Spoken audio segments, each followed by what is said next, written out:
Ryan Tannehill, with what Will Levis was able to do yesterday for the Tennessee Titans, people thought maybe they'll try to move Ryan Tannehill now that maybe he has a little bit of value, and a team like the Vikings or maybe others need a quarterback. Or Mac Jones, who's been discussed about being traded before the season even started, seemingly to the Raiders, I think is the noise that kind of took place. Would those two guys potentially be on the move, or is that all just fodder for fantasy football folks?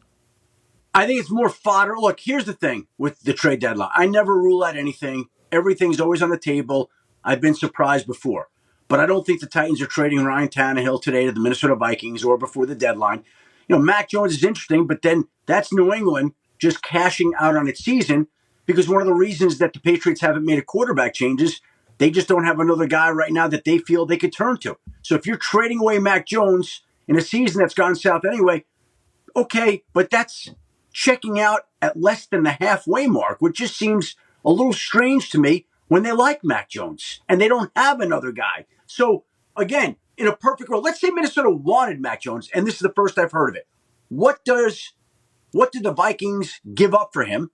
And what are the Patriots willing to trade him for? It's hard to come up with that equation to make it work for both sides. Got it. Yeah. For any quarterback, Mac Jones or anybody. Yeah, I think the Mac Jones conversation's just been happening all season from New England Patriot fans mostly. Like, how do we, what do we think? How do we, because they're projected to be 5th overall pick right now, which they think, could potentially make some moves to maybe get the actual quarterback of the future. But I want to let Mac know, I think you are, buddy. That's right. I think you are. Playing great. I think you are doing just fine.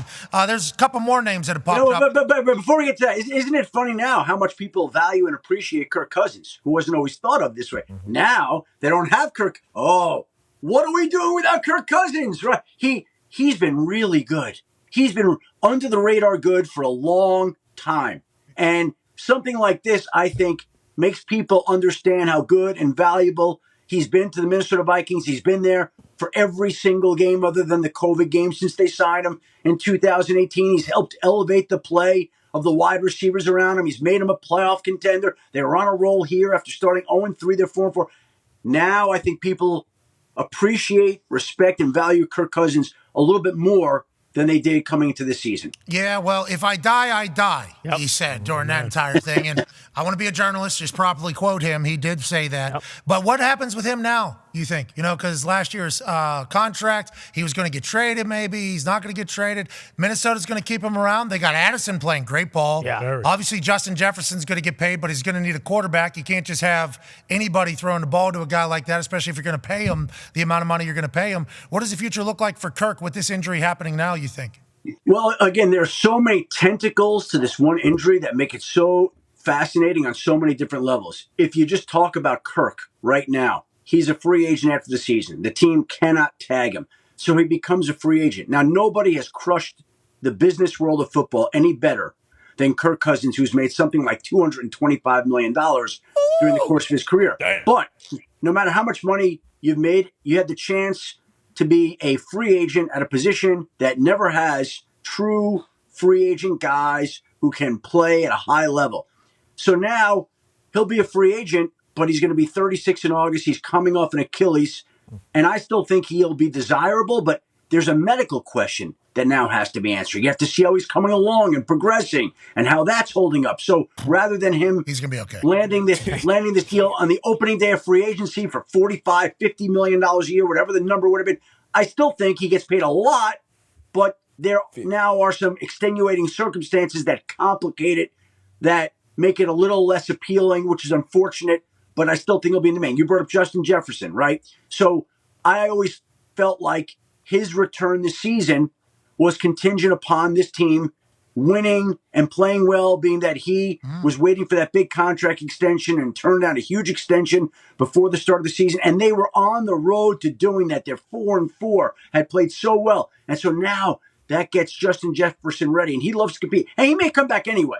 But let's be honest now, there's a business side to this also that he's going to have to consider to figure out what he wants to do. So now that they don't have Kirk Cousins playing quarterback, are they going to win? Is it going to be, for him, a wise move to come back and play? Like, there's so many tentacles to the whole thing that make it so unfortunate. And anytime an organization suffers an injury like that, it is just a gut punch. Yeah. A gut punch. Yeah, and also to Kirk, it's a gut punch too, because obviously he's been playing great football and there's a lot of money on the line for this entire thing. He loves ball. Also, I think his popularity is at its peak because of quarterback. Yep. You know, he had that thing on that was sending brain stimulation. Yep. I mean, he was awesome. It's a good fire. You know, a lot of people fell in love with Kirk Cousins this season. And goes out with balls. Did you see the line that he said in there? And I think Kevin Seifert from ESPN retweeted the trailer from the Netflix documentary Quarterback. And literally 20 seconds into the trailer, Kirk Cousins says, if you lose your quarterback, your season's basically done. Something to that effect.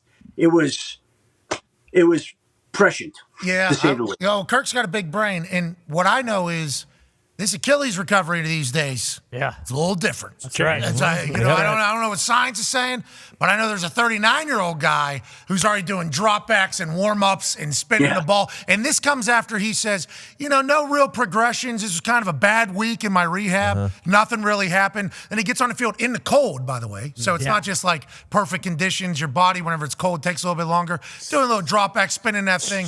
No crutches in sight, obviously, because the universe told him, you forgot your crutches, you don't need them. Exactly. This is what, 5 weeks, 6 weeks afterwards? So, like, I think Kirk's going to be A-okay because he's going to go to that Achilles factory over there with Elytrosh in L.A., if I had to guess. There is the hope. There is the inspiration. There is the role model for Kirk Cousins. He's essentially 6-7 weeks ahead of where Kirk Cousins would be on this. And so Kirk can tune into the McAfee Show and listen to what Aaron says and call him up for little tips about how to get back quicker. And hopefully both guys are back as soon as they can be. We need Aaron Rodgers and Kirk Cousins on a training table next to each other. Yes, Now. we do. So hey, listen, Peyton, Omaha's in everything.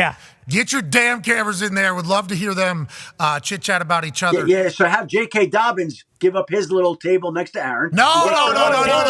We need J.K. too. J.K.'s the juice in that entire thing. But it does Get them all in there. It does feel like the Achilles recovery, and this is just strictly off of one person that we know pretty well, seems to be different than maybe it was viewed, 6 months ago in my world. And then the Justin Jefferson news was interesting. I don't think I had known that. There was a chance, obviously, and we understand the business side of this whole thing, but it's like I didn't know that was even in consideration. Makes a lot more sense that it is, and now there's a massive question mark around it all.